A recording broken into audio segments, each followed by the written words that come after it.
To understand photonics of electronics, the first thing you need to understand is about light. Okay, then based on the property of light, people come up with a lot of devices to control light, also to use light for communication, sensing, healthcare. There's so many applications you can use light. So if you look at last century, the most important invention is probably integrated circuits. So if you look at computers, cell phones, everything you use, or you just microwave everything in your kitchen, there's probably some kind of integrated circuits inside that machine. The second most important thing should be lasers. Because of the laser,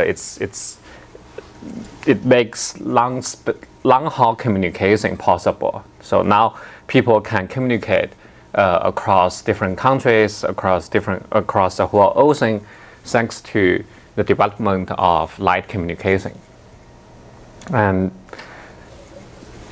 if you look ahead, probably in the next 10 or 20 years, people are going to use integrated photonic circuits. So are called planar light circuit. There's different names, but basically you're going to come up with some kind of chip scale device to control light, photons in that instead of electrons. And that could totally bring in a lot of new applications and many exciting new field. So first thing,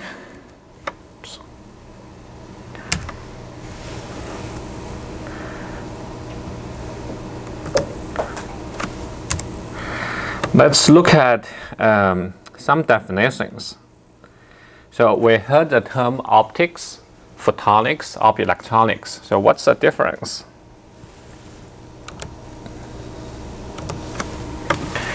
So optics is actually a very old subject.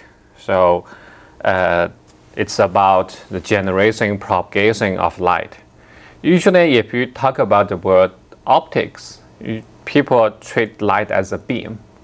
So if you go to a lab, you see the objective lens, microscope.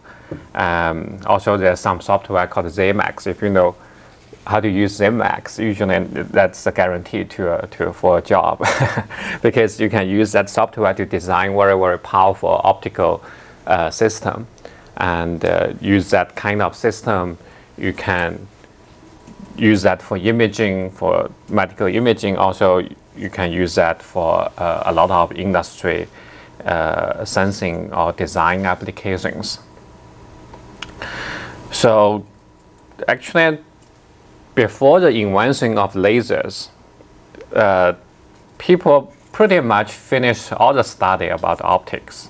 People understand how to design very good lens, or then to get very good image, and also understand the scattering problem. So there's nothing to study in the field of optics before the invention of lasers, because before the invention of lasers, all the light we're dealing with, they are incoherent light. But after the invention of lasers, we start to use coherent light, right? So that's a very important difference, and it related to the word coherent or coherence. So when we talk about coherent or coherence, what does that mean? In a very simple word, you can think coherent light is a single frequency light. In the microwave domain, if you want to come up with some single frequency, it's pretty simple, right? You have a signal generator. Let's say I want 100 megahertz signal. You can get very high quality signal. But before the invention of lasers, it's extremely difficult to come up with coherent light. People can somehow reduce the spectral bandwidth of light source, but it's extremely difficult to come up with something, a single tone frequency. The difference is that if you look at the light frequency, it's extremely high. When we talk about microwave signal, that's maybe 10 gigahertz, 100 megahertz, that's kind of, well, 40 gigahertz, that's really high, right? But when we talk about visible light, we're talking about 200 terahertz. That's about 3 orders of magnitude, or 4 orders of magnitude higher. When the frequency is that high, it's extremely difficult to get a single tone frequency. But why it's important to get a single tone frequency? Think about this. When you have extremely high frequency, that means the period is extremely short, right? When you have a very, very pure single frequency, that means that period is extremely accurate.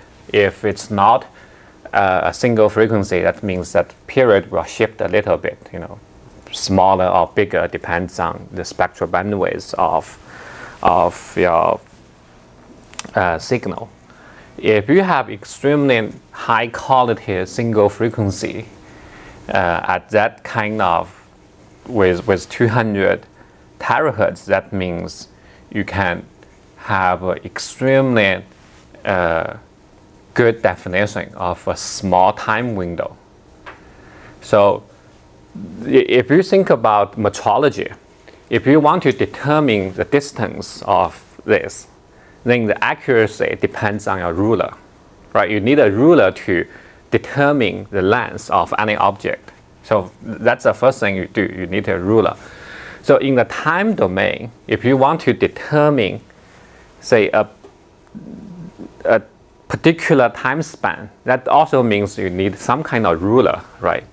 And that kind of ruler, that just means if you have an extremely accurate frequency source, you should be able to use that as ruler to measure time.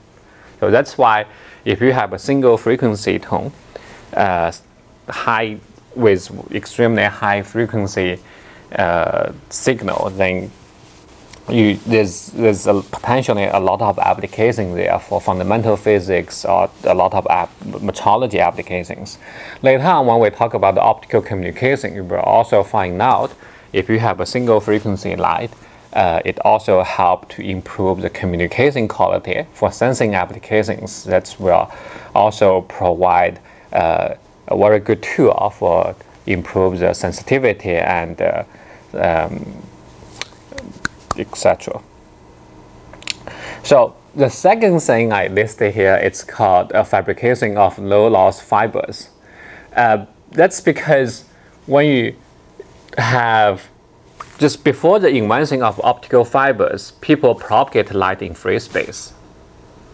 But in free space, there's a certain amount of distance you can propagate your light. So after a certain distance, light gets absorbed, scattered, because we still have particles in air. If you shoot a laser beam from here, it's probably going to propagate 100 kilometers or something like that.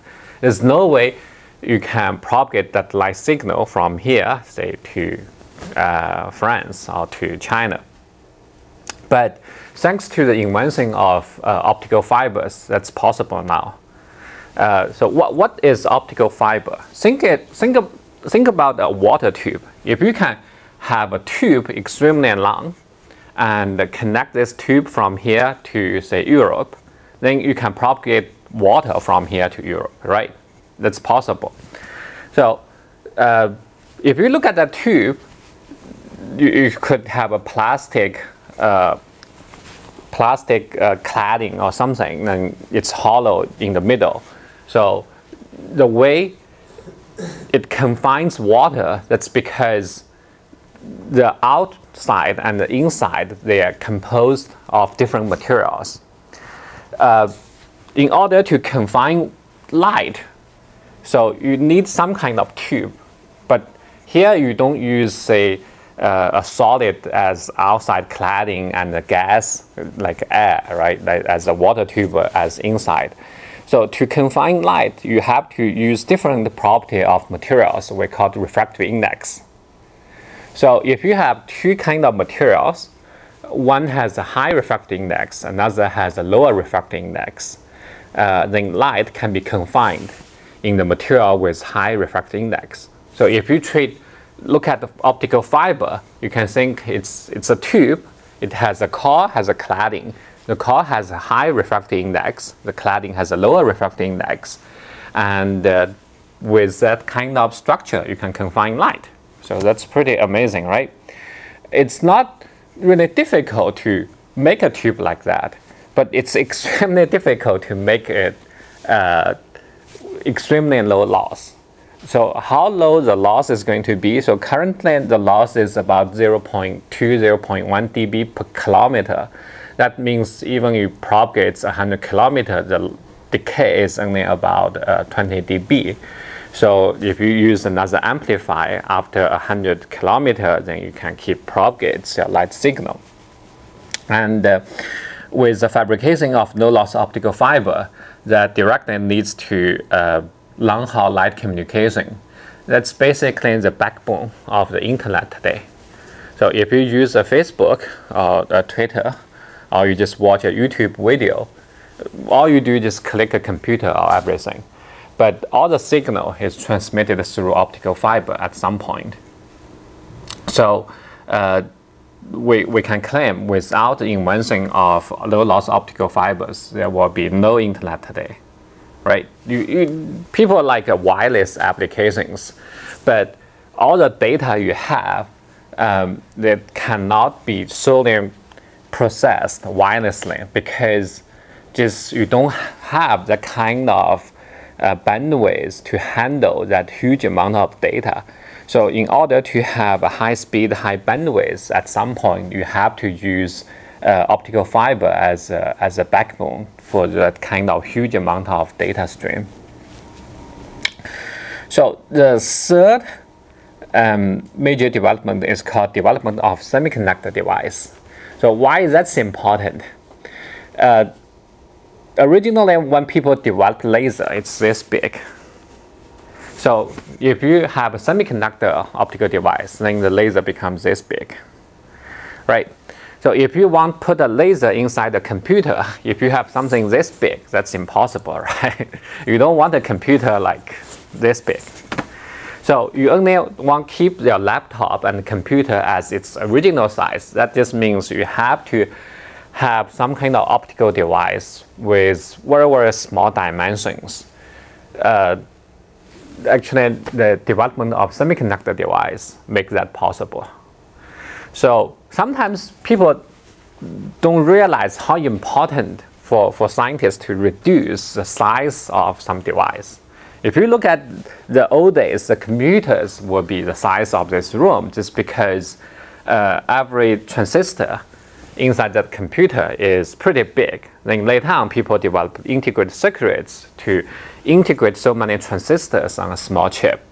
So the same thing happened in the field of photonics. The development of semiconductor or integrated optical circuits on a 3-5 substrate that actually greatly reduce the size of a lot of optical devices.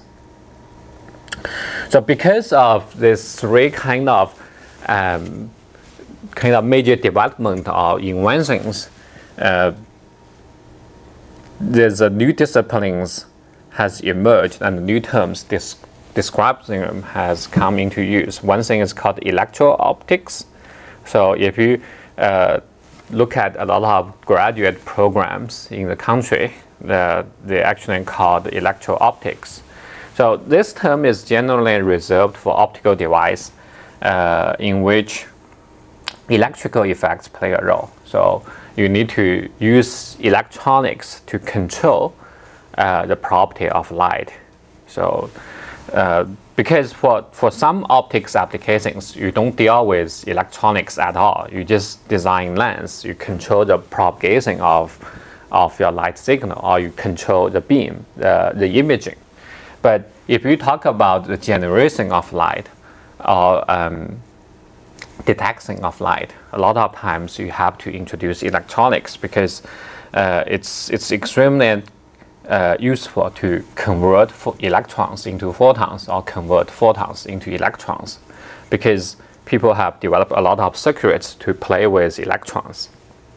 But at this point, you don't have as many as tools in electronics to play with photons. So a lot of times, the conversion between electron and the photons is important. If you look at the field photonics, so generally speaking, there are four kind of extremely powerful technologies we're talking about. One is called optoelectronics, another is quantum electronics, quantum optics. So optoelectronics is very similar to the term electro-optics. So here, generally when people talk about LEDs, lasers, liquid crystal displays, or photodetectors, we're talking about electronics, optoelectronics. So electro-optics or optoelectronics are really extremely similar terms. But if you look at the quantum electronics and the quantum photonics, then it's going to be a little bit different. Every time you talk about the word quantum, then you think about physics, right? If you talk about quantum electronics, so basically you are talking about the interaction between light and matter. Especially you need to treat light, a lot of times you have treat light as a particle in this case. So quantum optics that study the quantum and the coherence property of light. So when you talk, there's a fourth term called light wave technology. That's usually related to optical communications and signal processing. So let's summarize it. So for optoelectronics, usually you deal with lasers, photodetectors, and the related applications. When you talk about light wave technology, that's usually related to optical communication and signal processing. When you talk about quantum electronics or quantum optics, that's usually about the physics side. You talk about the single photons and the interaction between single photon and atom, or the interaction between single photon and the different optical system. So that's a difference. So if you use the word photonics, basically that covers all these four areas.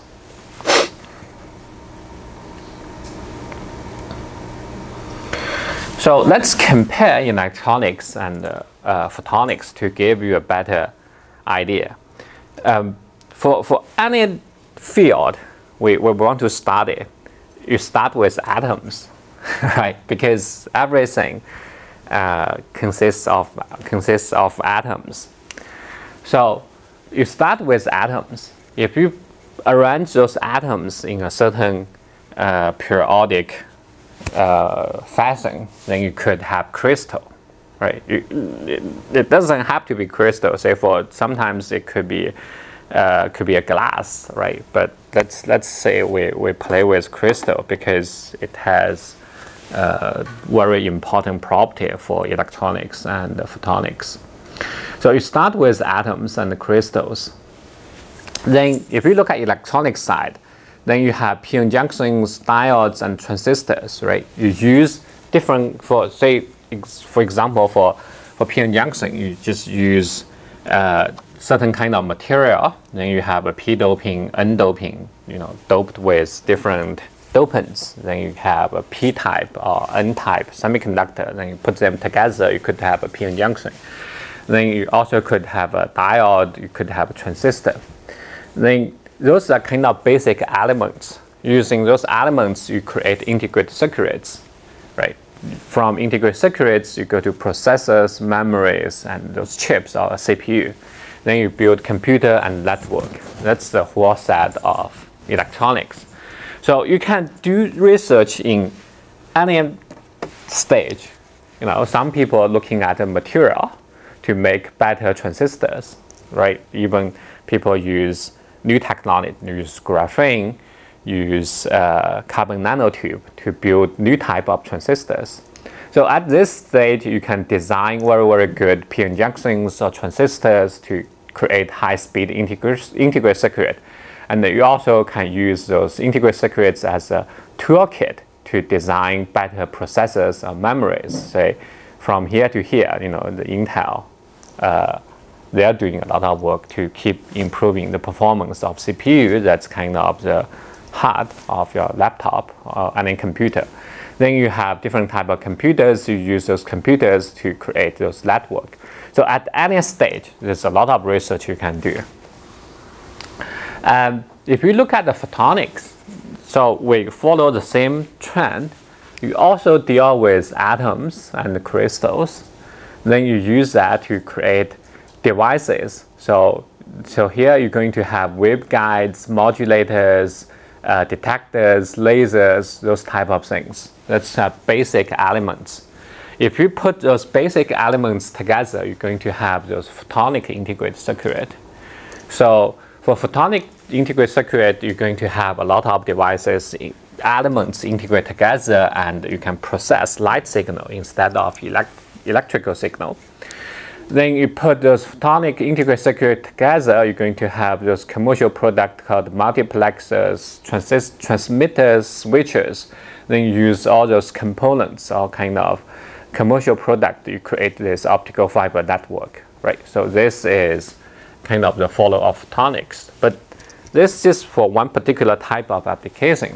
There's other type of application you can use photonics for healthcare, for sensing, for defense, for just other type of applications. But here the focus is on optical fiber network. That's the backbone of your internet. So if you talk about light, so first thing you need to define its frequency. If you look at the whole electromagnetic spectrum, it covers a huge range of amount of frequencies.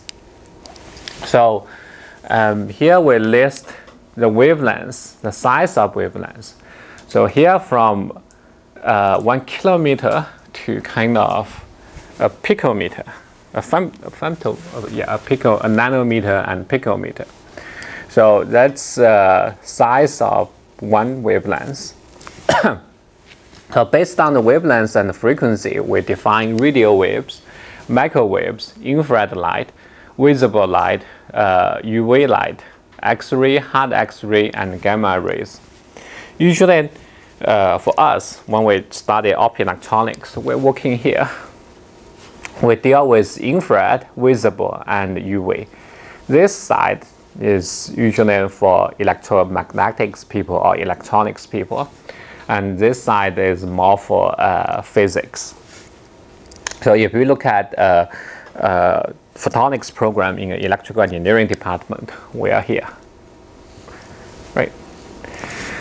So if you look at visible light, then the first thing you think about the light bulb, right, or the sun.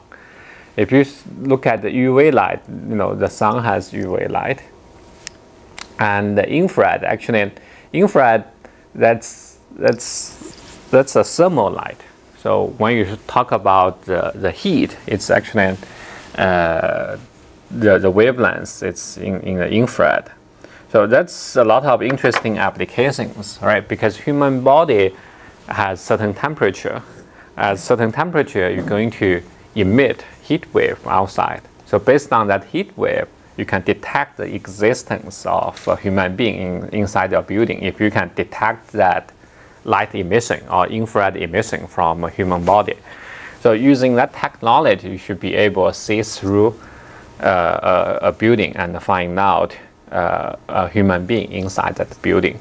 So if you look at those TV shows like 24, right? They use this kind of technology. It's actually definitely impossible, and people are using this kind of technology to detect object inside a building.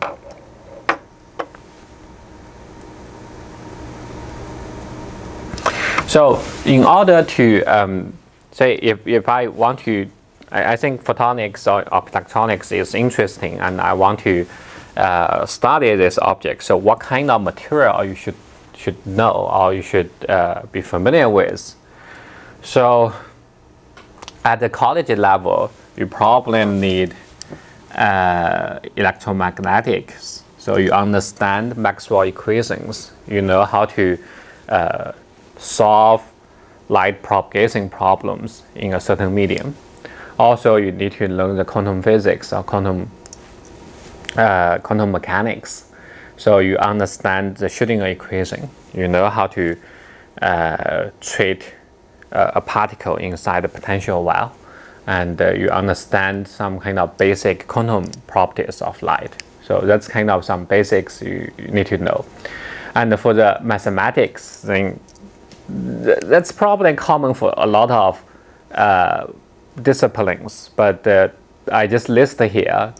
It's also very, very important to if you want to study photonics.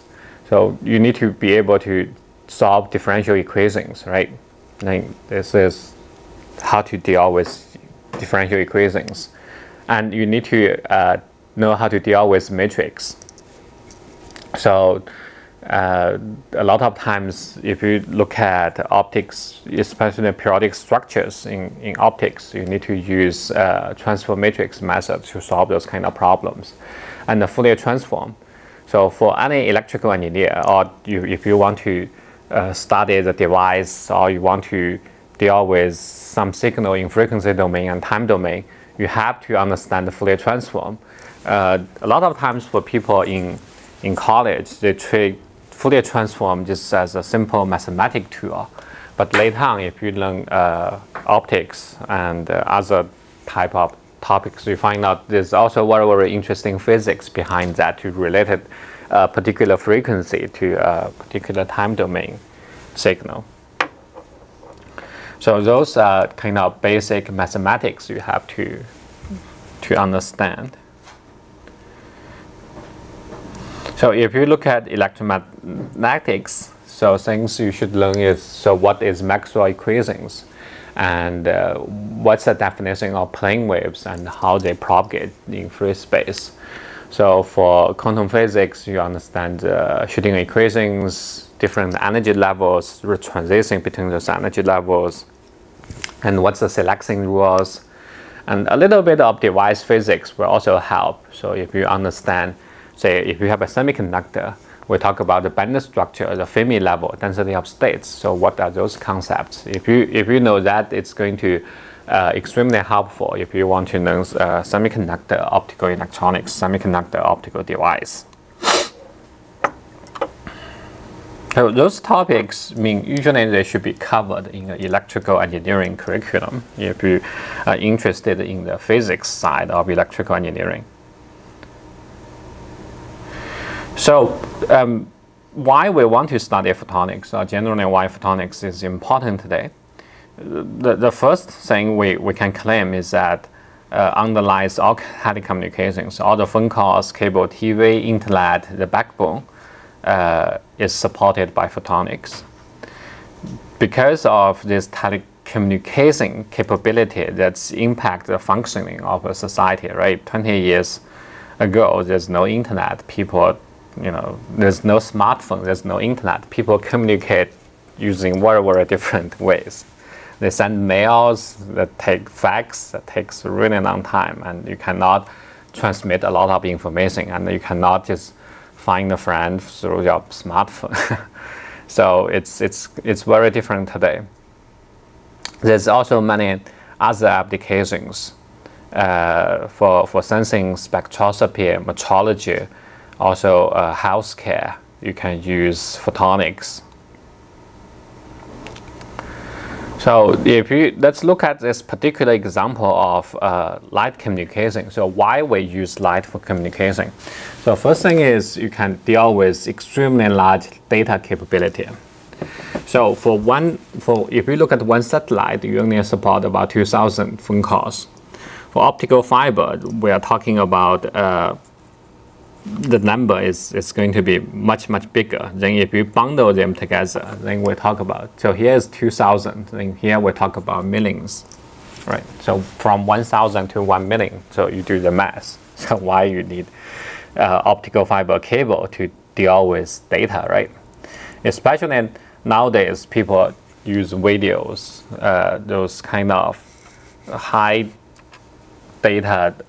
amount of data applications. So now it's actually there's some kind of need to bring optical fiber to home. So people call that FTTH, especially for some metropolitan areas, say in Japan and Korea. The gaming industry is extremely popular there.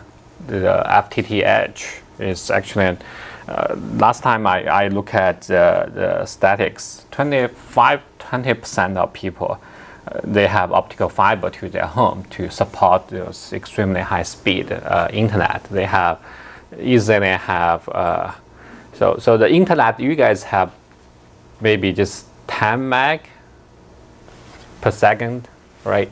If it's Charter or AT&T, but what they have is 100 times faster.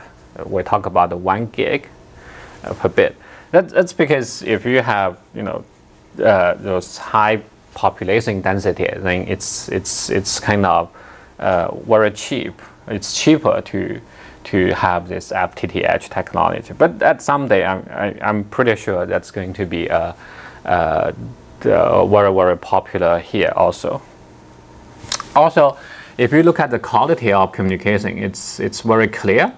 It's easy to integrate because optical fibers are much lighter than copper cables. Also, it's much more reliable. We easily have optical fiber for 30 years or 50 years lifespan. So most of optical fibers we're using today, they're actually being deployed in 80s. But now, just most those companies like AT&T or Verizon, they haven't upgraded or updated those optical fibers. That just proves how reliable this technology is. But that's not, for some people, that's not a good thing, right? If it's so reliable, that just means there's not many job opportunities. Sometimes you need, some unreliability to create jobs. So if you compare optical fiber and the copper wire, this is optical fiber, this is a copper wire. So now you understand why it's much lighter, right? It's much smaller. Also, the material you are using here in optical fiber, that's just silica. So here it's a copper. So the density is there. It's also mass density. They're also very different. So this is a basic idea of internet communication. If you want to generate some kind of phone call, so first you need to use a telephone to convert your voice into electrical signal. Then electrical signal go to a central office and it's routed into some kind of path. Then at some point the electric signal is converted into optical signal, and then you combine all those phone calls together into optical fiber. Then you put those optical signal into those and along the way it should be amplified. Then also along the way you can add and drop different optical signal. In the end it will be reconvert into the voice. So this is a EO conversion in this process.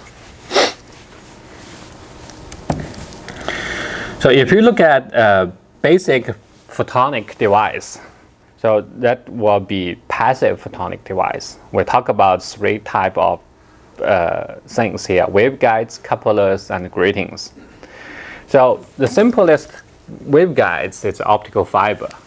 So you have a core, you have a cladding. I pointed out the difference is they have different refractive index. Then you can confine light. So that's kind of something really amazing. If you know Maxwell equation, you know how to solve differential equations.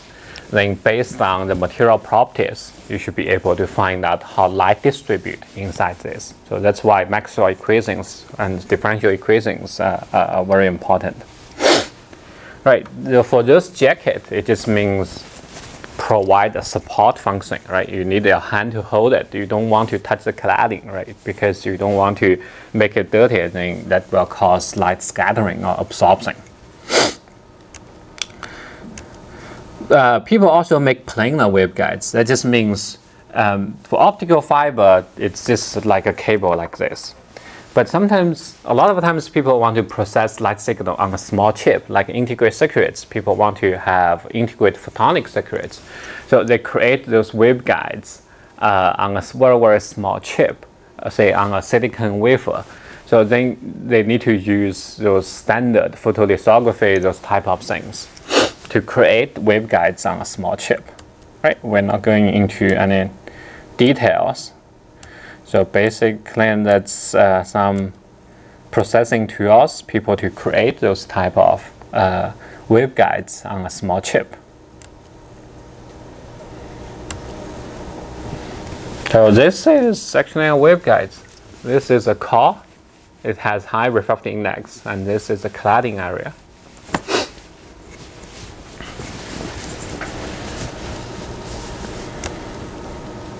And we also need to, so waveguides, you can think about it's just a tube. You can propagate light from one end to the other end. But sometimes you want to, send some light out or couple some light in. It's also like a tube. You need those kind of T connectors, those type of things, right? If you transmit water, you need those T connectors or sometimes some different type of couplers. So for light processing, you also need some kind of couplers. So this is optical fiber. Optical fiber coupler. You have light in, it will divide into these two channels. If you have light here, also divide into two channels. If you go the other way, you can do the same thing. So those are some images about those light couplers. So the basic technology here is just to fuse two waveguides together. So then you control the fusing region, then you should be able to divide that into, say, 50-50, 90-10. There's also something called bright gratings. So that's actually some very, very interesting device. So you create those kind of periodic structures, periodic index difference. Then you can selectively control some wavelengths. So you have light with different wavelengths coming in, and because of this grating, it will reflect certain wavelengths and transmit the other wavelengths. So how do you understand that? Think about if you're running along the road, there's some periodic trenches. So in order to cross this trench, you have to run at a certain frequency, right? Otherwise, you will fall into the trench or you will fall. So it's the same thing here. For the light, when it feels the grating at a certain frequency, it will get reflected. So it's just like a runner. If they run through a periodic trench, you have to run at a certain frequency. So it's the same idea here. So if you control the period or the index contrast of this grating, then you should be able to control your reflecting bandwidth and the reflecting central wavelengths. Right? So we're not going to get into the detail of this, but this kind of structure gives you a spectral control of light signal. That means when we deal with a broadband light signal, right? Sometimes you want a particular spectral range, then you need to use kind of spectral processing devices. Usually for waveguides and couplers, they are broadband device. That just means for any kind of wavelengths, you can propagate from one end to the other end for the waveguides. But for the gratings, now you provide this spectral selectivity. So then you move to active photonic device. So for active device, we're talking about the generation detection of light. So we talk about light emitting diodes, photodetectors, modulators, and lasers. So for LED, that is something called light emitting diodes. You inject current in, you get some light out. But it's not a laser. That just means it will just give you some light out, but it's not coherent light. For laser, the difference is you're going to have coherent light. So, and also the difference between LED and laser is that for LEDs, you don't have optical feedback, you don't have a cavity, but for lasers, you're going to have a cavity to provide optical feedback. So here are some basic diodes diagram or schematic about LED. It's pretty complicated, so I'm not going to into any details, but the basic idea is you have to first you pick a appropriate semiconductor. You actually don't have many choices. We have gallium arsenide, that's for about from 800 nanometer to 1 micron. We have indium phosphide that covers say 1.2 micron to 1.6 micron. We also have some kind of semiconductors for visible. You don't have that many choices. So most of them are called 3-5 materials. If you look at the material composition, one is from 3 group, another is from 5 group. And you need to use that to create a p-n junction and intrinsic region in the middle. The idea is you inject electrons from one side, holes in the other side, and recombine in the intrinsic region, and electron-hole recombination generate a photon. That's a basic idea. So if you look at the surface emitting LED, you have this active material, 3-5 material here, and the light emits from here. You insert the fiber in, so you can directly couple light into this fiber, right? At least 50% of light will be collected. You can also create some mirror here. That means light emits from this way, it will be reflected into optical fiber to improve your collection efficiency. So this is edge emitting LED, right? It pretty much look at like a laser, but it's not a laser yet. So this is a 3-5 material, and you're going to have some kind of metallization, right? Some electrical contact, and light emits from here, right? You're not going to have a mirror here. If you put a mirror here, it will provide feedback that can help you to create a laser signal, laser cavity. So this picture looks really big. If you go to the lab, this thing is really tiny, like this, really tiny. We talk about, let's say, less than 1 millimeter in all 3 dimensions. So if you look at this, there's a LED inside it. So for light source material, like I point out, you don't have many choices. One is gallium arsenide base, another is indium phosphide base. So that's kind of 2 most important material systems you're going to learn. So if you look at the photodetector, it's the other way, right? For LED, you inject electrons in and photons in, they recombine and generate photons. For photodetectors, it's the other way. So you have photon in, then it will excite one hole and electron, and because of this reverse bias voltage, that the electrons and the holes will be collected by the electrodes, and you can detect the photocurrent. From this way, you can determine how much photon you have at your input. So one thing you can think about it is for LED, it's forward bias. For right, we know for p-n junction you can either forward bias it or reverse bias it, but for detector apparently you have to reverse bias it. One is providing energy, another is extracting energy.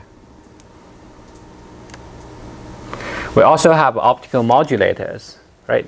In order to create 0, 1, 0, 1, so first you have an electrical 0, 1, 0, 1. So how do you convert that electrical signal 0, 1, 0, 1 into optical 0, 1 and 0, 1? You have to have something called modulator, right? So you have to convert this electrical signal to control this optical signal. So we quickly talk about semiconductor lasers.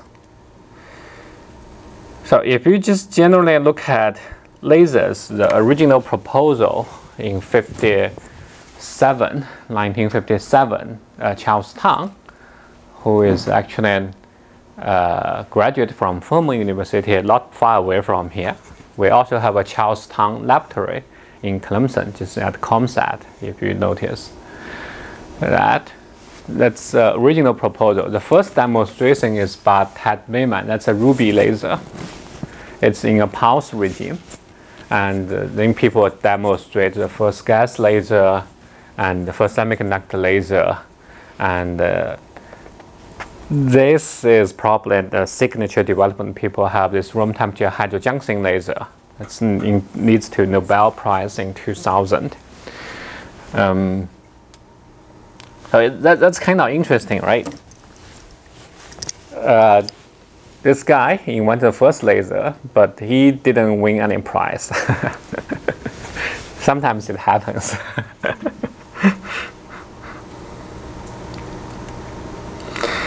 So if you look at, in order to understand lasers, first you understand the waveguides. You have a core and a cladding. So you can imagine total internal reflection happens at this interface. So light is confined, right? If you know physics, you understand the concept of total internal reflection. But that's only you deal with light as a beam. But in order to understand exactly how light is distributed inside the so-called waveguides, you have to deal with those equations, right? So that's called the wave equation. So we're not going into the detail. That's from the Maxwell equation. Then if you solve those equations, you're going to have those particular light distribution profile, like this one, and this one. We call those modes. That just means in a waveguide, you could have different order of modes, fundamental order, second order, and the third order. Sometimes you only have one order of modes. Depends how you design the index difference, the dimension of those waveguides. If you look at the ray optics picture, so this one is a fundamental mode, second order mode, third order mode. They just kind of hit that interface at different angle.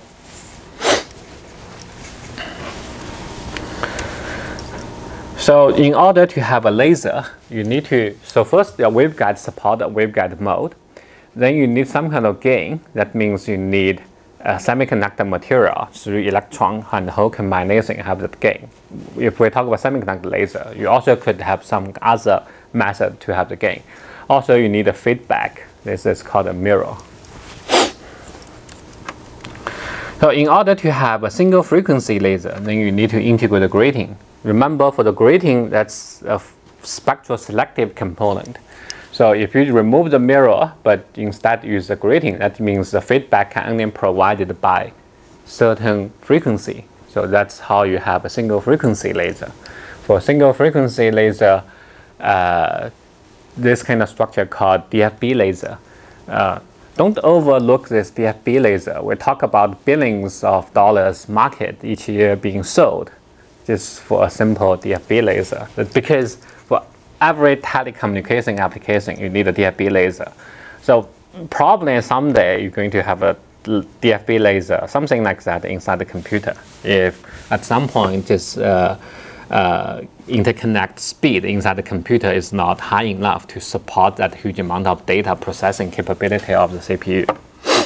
So that's something being envisioned, but when it's going to be implemented, we don't know yet. But companies like IBM, Intel, they do have a lot of investment in this area. We also have, this is called a gain-guided laser. It's something different. It just means sometimes you don't even have a waveguide. You also can create a laser using things called gain guiding. So if you look at the laser, there's some four basic, especially a semiconductor laser. Remember, there are four basic characteristics. One is Li curve.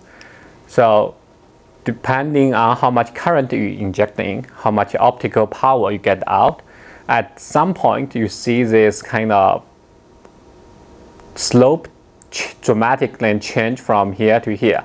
This is called the threshold. So in order to characterize the laser, you have to have this Li curve. And above threshold, you look at the emission spectrum, that's called optical spectrum. You also look at near field of laser. So basically, if you make an image of this emitting facet of laser, then you create, this is the image you create, then called the near field.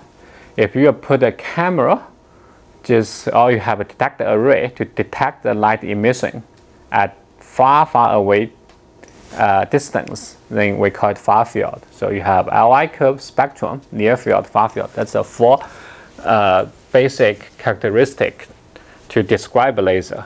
So in scientific research today, a lot of argument is actually very interesting. People just in recent years, people try to create things called nano lasers. So basically, they want a laser so small, then its dimension is less than 100 nanometer. Then people start to argue about if it's really a laser or not a laser. You know, for scientists, they care about those things. Then to determine if it is a laser or not, you have to look at all 4 characteristics. Sometimes you see the spectral narrowing. That doesn't mean it's a laser. You also need to look at the threshold, the near field, and the far field. Look at all 4 of them together to determine if it's a laser or not. So yeah, we don't have much time. Let's just say we stop here. Kind of to summarize up, I just kind of gave you a brief introduction about different photonic devices and also a little bit more about diode lasers. Hopefully you learned something today. Okay, that's it.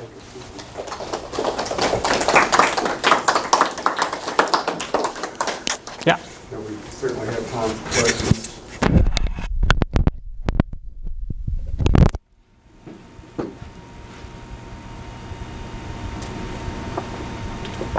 Nope. But other than just making things small, what would be the benefit of a nano laser? Is it just the size, or? Also the energy efficiency. Think about if you want to have a lot of lasers used for interconnect, then you don't want to consume a lot of energy. If you can make it smaller, that just means the energy consumption is also very small. Did you say the core was silica? You mean for optical fiber? Yeah, fibers. Yeah, it's silica. So are they, I guess somewhere I remember someone mentioning that they were flexible. Are they not flexible, or? Oh, they are. It's like cable. You can bend it. Okay. Yeah, you can bend it, but you cannot bend it too much. Yeah. You will introduce some bending loss. So how thin is the core usually? Core is about 8 to 10 micron, and the cladding is about 100 micron. So in total, it's about 120, 130 micron. But you have this jacket to support it. That's sometimes people have plastic coating. That's about a half millimeter. Still very, very small.